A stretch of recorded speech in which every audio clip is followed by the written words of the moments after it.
So this little quack box is named Ron Swanson. She's a duckling who's about 5 weeks old right now. Ron Swanson was the first bird that we hatched on our farm this year. She hatched a couple days before a batch of goslings hatched here in our incubator. But a few days later, one of our pilgrim goslings was born and ended up becoming her first brooder mate. Eventually we hatched 12 goslings, but Ron Swanson here still has a cohort of 4 goslings, and let me tell you, they are as thick as thieves. So even though we have a flock of ducks here on the farm, Ron Swanson really does think she is a goose. So what happened to the Parks and Recreation gang? Did they stay best friends forever, or did they end up breaking up? Let me show you something. Release the Kraken!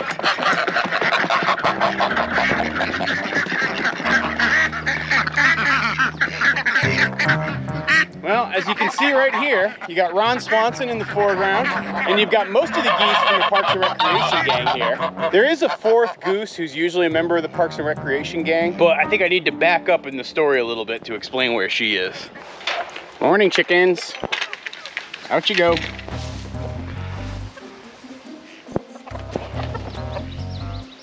Hello, Mr. Alexander Hamilton. General Washington, are you behaving yourself? Uh-oh, Toby dog, what's got your attention, huh? And now you can see Ron Swanson going off with the other ducks. Well, untitled goose game, goose. Looks like he's trying to get his camera off. Yeah, I recently got this new little mini camera that I can easily mount on a lot of the animals, and I just put it on him this morning just to see what he's seeing, since I figured I'll be talking about him in this video. But yeah, let's talk about the Parks and Recreation gang. So I had originally hatched out a bunch of goslings with 1 duckling. That 1 duckling, Ron Swanson, I like saying no. grew up to be the duck that thought she was a goose. And I think the biggest thing that's changed is I don't think she exactly thinks she's a goose anymore. You see, and here she is out here doing more duck-like behavior than goose-like behavior. I don't know if you can see those guys out there.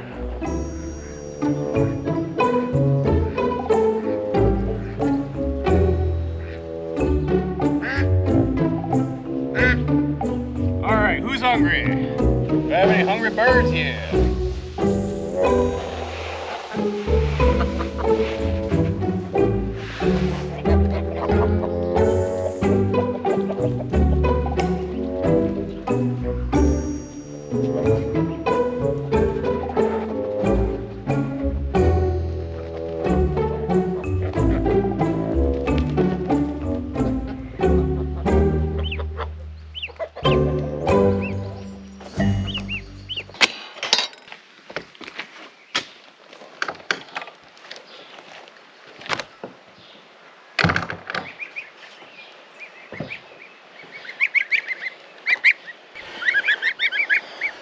Don't worry, guys, you're going to a good place.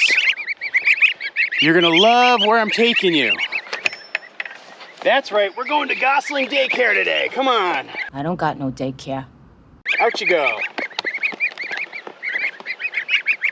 You just snuck your way out, huh? Okay. See this guy? This was the one that got beat up by the mom. Hey, hey. He's getting huge. I know you don't like to move, but I can see you're so happy now.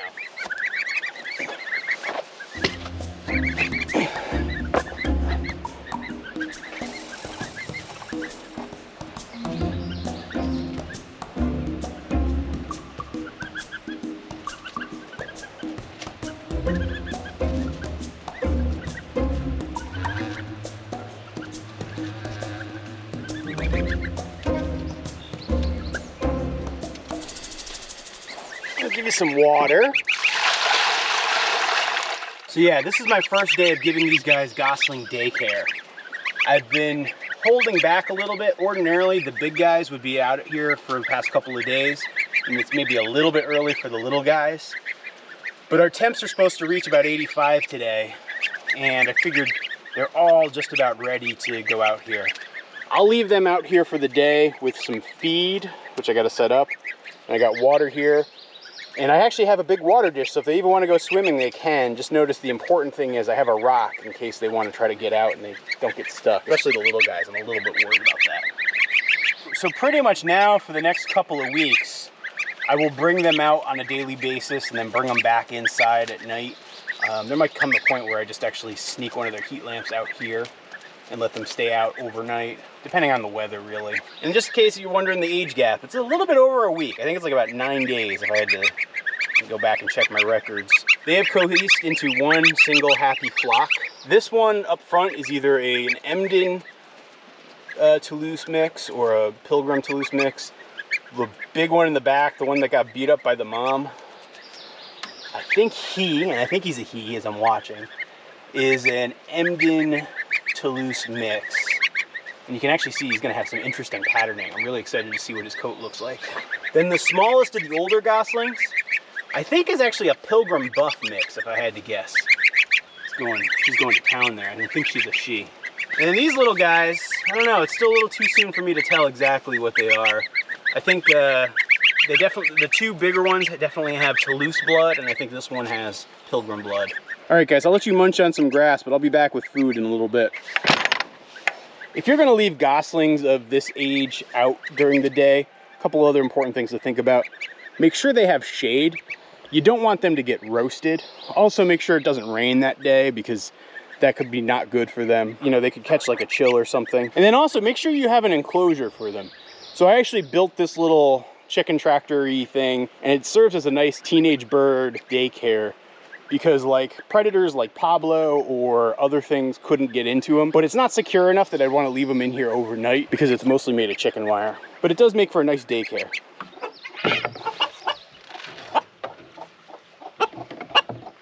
Good morning, weird chickens. Rise and shine, everybody. Have some feed. Get you some fresh water.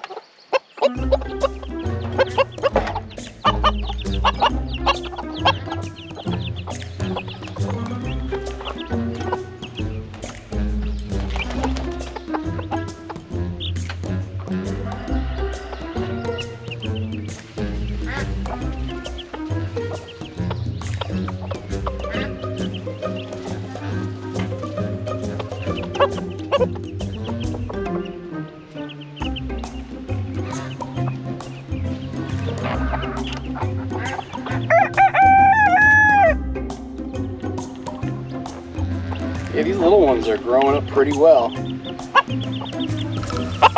I'm pretty sure I have one rooster and 2 hens in the mix here. But I'm not 100%. We'll see how they develop. Probably won't be able to keep the rooster around. Might have to go off to the freezer. Rosie is an outstanding mother. I gotta give her high marks for her mothering skills so far.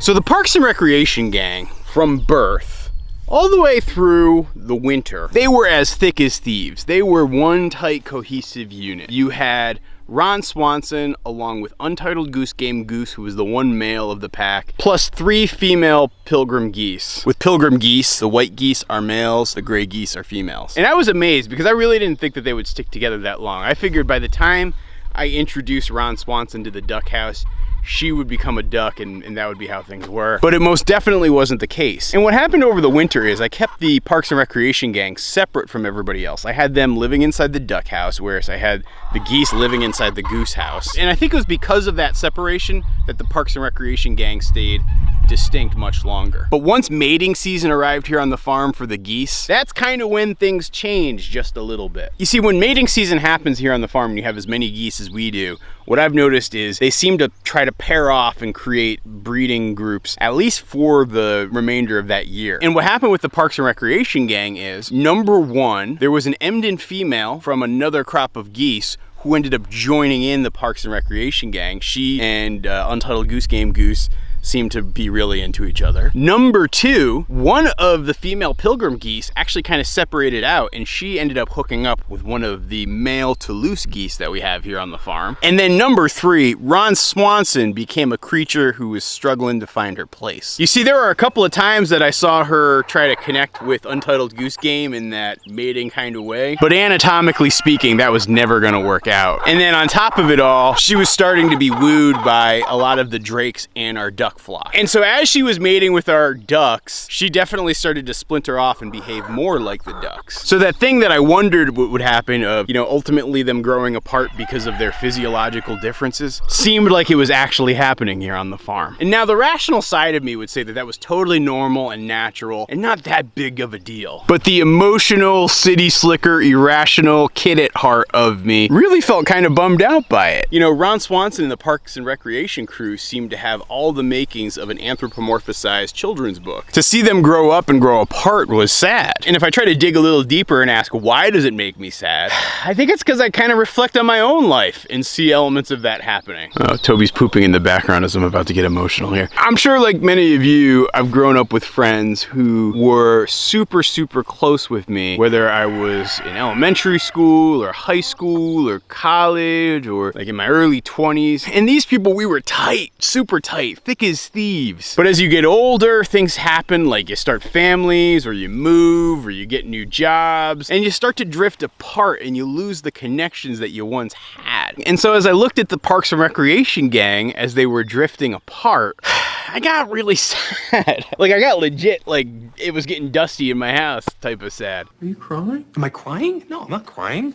You're crying. Because it made me think back on so many of those friends who I've either lost connection with or drifted apart from or just aren't as close as I used to be, and realize that that's such a core part of life and going through life and progressing is that some of those connections you have, they kind of fray and they kind of separate out a little bit. You know, especially over the past year and a half where it's been so hard to see people, I feel like so many of those connections have grown weaker and weaker. And to see something like that happening right here, right on our farm with a few of the animals, it just bummed me out. Now, as I look at where things are at today though, something kind of magical has happened. As goose mating season has come to a close and the last of the babies have been born and those little babies are growing up, the heavy flock divisions that seemed to be so prevalent 3 months ago have dissipated. And the most magical thing I've noticed is that the Parks and Recreation crew has seemed to come back together. Like over the last couple of weeks even, I've noticed that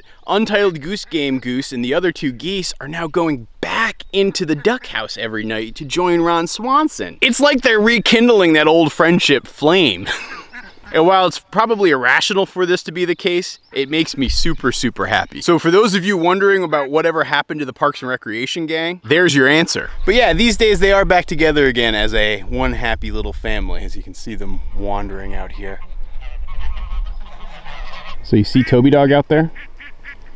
He's been going out there every single day because he's developed a little bit of a pattern of something he's been watching over. You see, yesterday I was actually out here in the pasture mowing just because the grass was getting way too high. I like to leave it as long as I can for the pollinators and the birds, but at a certain height, eventually I just gotta say I gotta cut it because it makes it hard to access certain things like the permaculture orchard. Well, while I was sitting here on my tractor yesterday afternoon, I got a very terrifying sight. I almost ran over a duck with the brush hog, which if that had happened, I don't know how I would have possibly recovered from it. Which was kind of crazy because as I was out here brush hogging all afternoon, whenever I'd even get remotely close to any of the ducks who might be out here in the tall grass, they would usually run right away. But there was this one duck that was stubborn and was directly in front of me, quacking her face off. And as I look out here today, I can actually still see her. Can you guys spot her anywhere on the screen? I don't know, can you?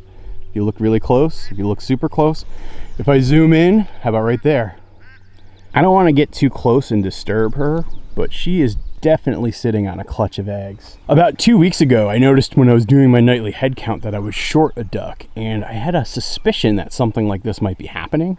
But yeah, she is definitely nesting. There's about 8 or so eggs underneath her right now. She's been staying out there pretty much full time. She will come up about once a day and go up to other parts of the farm to get some food and water. But for the most part, she's just hunkered down right there. The other ducks will come by and visit her a little bit, and Toby Dog has definitely been camping out here and being a lot more protective.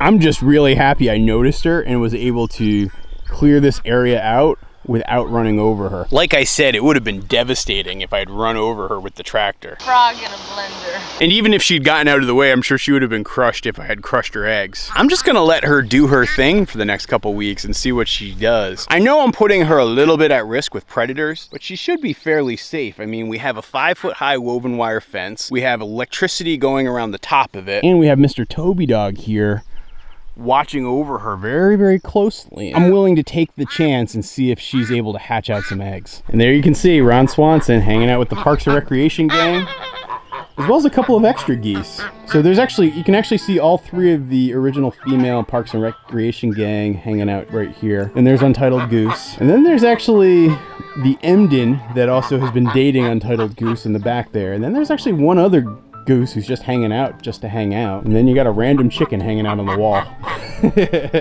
Hey, Jemima Puddle Duck, did you just drop off your daily egg? You're doing good work there, gal. That right there is the oldest duck on our flock. You know, the ducks are usually the first ones to go crazy for the food when I pour it in the morning. But today, because I just recently mowed, these guys are much preferring the pasture, because by mowing, I'm exposing all sorts of insects and seeds, and they love to eat that stuff. So you can see the food is much more the domain of the geese and the chickens at this point. The geese are getting most of their diet from the pasture, but they do like to have a good bite in the morning. And then once the geese are done, the chickens come in and go crazy. And yes, that's Ron Swanson right there. And then, oh, you can see actually our little wild Gosling. So she was the Gosling that was hatched naturally. I spill a lot of the feed on the floor right now just so she can get access to it. When I see her and her growth, she's definitely grown a lot slower than our other Goslings that are the same exact age. You can see right here is Ron Swanson. And then there's Ron Swanson's doppelganger, Duke Silver, aka Puddles. How are my ducklings? Hey guys, how's it going, runner ducks?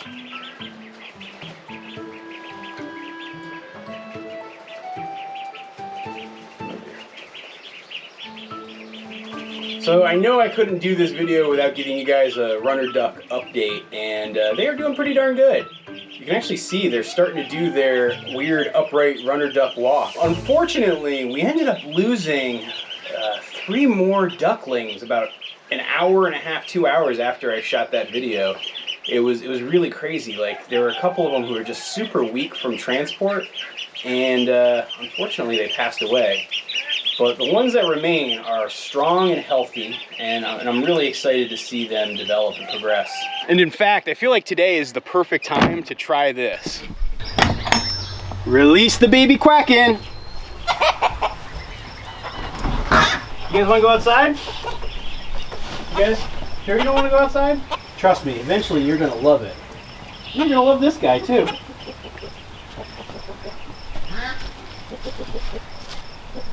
All right, Toby, out we go. Come on. Out, out, out. You know, just like Ginny Barncat, those ducklings are going to be ready to go outside in their own due time, and I shouldn't rush it. Hey, Pablo. How's it going, old buddy? Those of you guys looking for a Barncat update, Pablo is doing really well, Lil is doing really well, and Molly and Ginny are actually upstairs, and I got to go check on them in a little bit. They're doing well as well. Pablo, don't eat my hand, man. Hey, stop that, please. I don't know if you guys know this, but sometimes I'll try to make a video and it's a complete disaster, and so I don't end up using any of the footage. But yesterday I tried to make a video where I took Ginny Barncat out of her barn and brought her along with me around the farm as I did my chores, thinking it would be like a good way to acclimate her to the farm. It's something I used to do with Lil Barncat all the time when she was a kitten. But I will just tell you right now, it did not go well with Ginny Barncat. She was terrified. I think it was just too much stimulus all at once. She was terrified to be separated from her mom. She was terrified to be out in this big, big, bright world, which she hasn't really spent much time in yet.